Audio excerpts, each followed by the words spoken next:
Reece James finally spoke up. After losing 2-1 to Legia Warsaw in the second leg of the UEFA Conference League quarter-finals, James launched a sharp criticism of his own teammates. Although Chelsea still qualified on aggregate, their performance in the match was considered very disappointing. James did not hesitate to say, "We were 3-0 up. Maybe that made us careless. We didn't play seriously. This is not progress, it's a step backwards." In fact, he said that his squad seemed to underestimate this competition and did not prepare themselves well. The captain's statement did reflect deep concern. Chelsea is currently in a period of decline. After a fairly promising start to the season, the Blues' performance has now plummeted, only scoring 3 goals in the last 5 league games. Cole Palmer has lost his magic, and the defense is porous as shown by Ipswich last week. However, the question is Reece James's action right? On the one hand, this is a form of true leadership. He shows courage, responsibility, and hope that the team will rise. But on the other hand, this kind of open criticism can cloud the dressing room, especially when the team atmosphere is fragile. Chelsea still have a chance to win the Conference League, and are still eyeing a Champions League ticket via the league route. But if internal divisions start to form, the struggle could become even harder. One thing is for sure, Reece James does not want Chelsea to continue walking without direction, and with his words, he reminded them, this is not the Chelsea of the past. And if they want to return to their glory days, everyone must wake up, even if it hurts. Enzo Maresca seems to have begun to show his influence behind the scenes at Stamford Bridge. The Chelsea manager is reported to have personally pressured the club's management to immediately secure the services of Liam Delap, Ipswich Town's young striker who has been a surprise performer in the Premier League this season. Although Ipswich are almost certain to be relegated, Delap has been in the spotlight thanks to his 12 goals this season, a number that is quite striking for a player from a lower-ranked team. What makes this rumor even more interesting is that Give Me Sports said that Maresca not only likes Delap's playing style, but is also sure that he can make him sharper if he works under his direction. It should be noted that Maresca has coached Delap before, and that relationship made the coach feel very confident in the striker's potential. Delap is described as a classic striker, a true number 9. In an interview with The Athletic, Maresca said that Delap is not yet worthy of being compared to Erling Haaland or Harry Kane, but in terms of playing style, they are on the same path. He plays in a very their way, always active, always fighting. In terms of numbers, he's doing fantastic things, said Maresca. This situation is a great opportunity for Chelsea, because Delap has a release clause of £40 million, which will be active once Ipswich are officially relegated.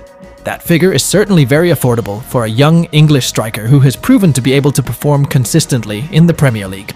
But unfortunately, until now the Chelsea board of directors are still pulling and tugging. They are not entirely sure whether Delap is the right person for the club's long-term project, especially when public expectations are very high for the performance of the Blues' front line next season. In fact, Chelsea really needs a new striker. They are still fighting for the UEFA Conference League title this season, but to break into the top 5 in the Premier League, they are 1 point behind Manchester City and 3 points behind Nottingham Forest. If they fail, they could lose their ticket to the Champions League, and this situation makes improving the squad next summer very crucial. Now the ball is in the hands of Chelsea's management. Will they follow Maresca's sharp instincts and sign Delap before anyone else makes a move? Or will they again delay a major decision that could change the course of the team next season?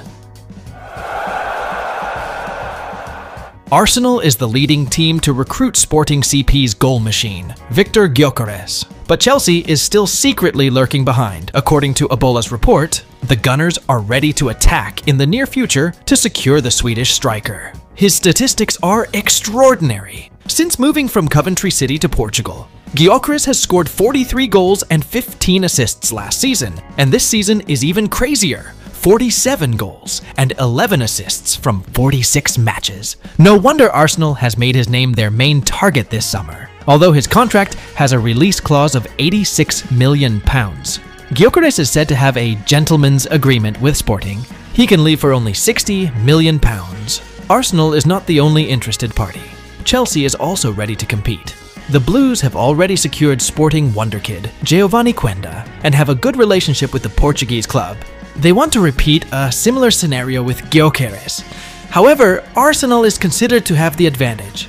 They are almost certain to play in the Champions League next season, while Chelsea still have to fight hard to finish in the top 5. With a tough schedule against Liverpool, Newcastle and Manchester United, the Blues' chances are still doubtful. Gyokeres himself is reported to prefer a club that competes at the highest level in Europe. Arsenal, who are performing convincingly in the Champions League this season, even reaching the semi-finals, are a more realistic destination.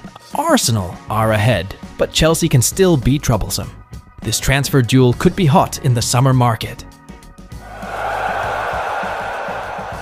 The Alejandro Garnacho transfer saga to Chelsea is heating up again ahead of the summer transfer market. After being heavily linked in January, Garnacho's name has now re-emerged as a serious target for the Blues. Although his season at Manchester United has been up and down, the Argentine player remains in the spotlight. In 50 matches this season, Garnacho has collected 10 goals and 9 assists.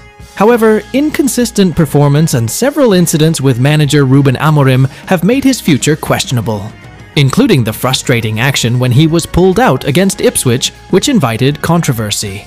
Rio Ferdinand had called Garnacho a player who could be a deadly threat, but he also warned about the lack of finishing.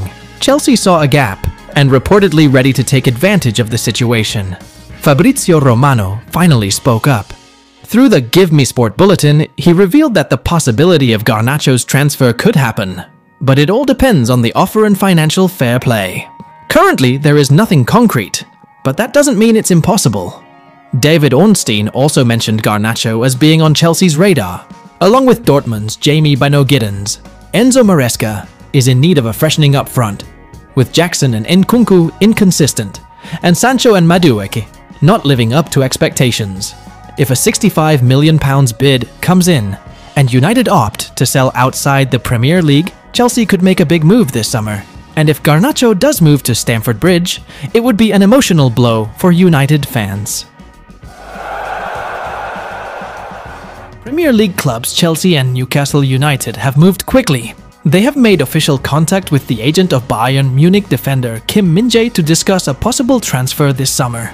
Kim is said to be interested in moving to England after 2 consistent seasons with Bayern. He is still under contract until 2028, but a report from Foot Mercato states that the player is now open to a new challenge in the Premier League. Chelsea want to add experience and toughness to the backline. Kim, who once led Napoli to win the 2022-23 Serie A season, is considered suitable to be a mainstay in Enzo Maresca's defense next season. With a height of 1.90 meters and a record of 42 matches and 3 goals this season, Kim is not only tough at the back, but also dangerous in the opponent's penalty box. On the other hand, Newcastle are also ready to compete. Eddie Howe wants to strengthen his backline, which has been less than solid this season. Kim is considered able to provide the stability and defensive quality that the Magpies need to compete again at the top. Although Bayern still consider Kim a key player, the player's intention to leave could be decisive. Now it remains to be seen. Will Bayern be willing to let him go? And who is ready to pay a high price for the South Korean defender? Premier League or stay in the Bundesliga? The Kim Min-jae transfer drama has just begun.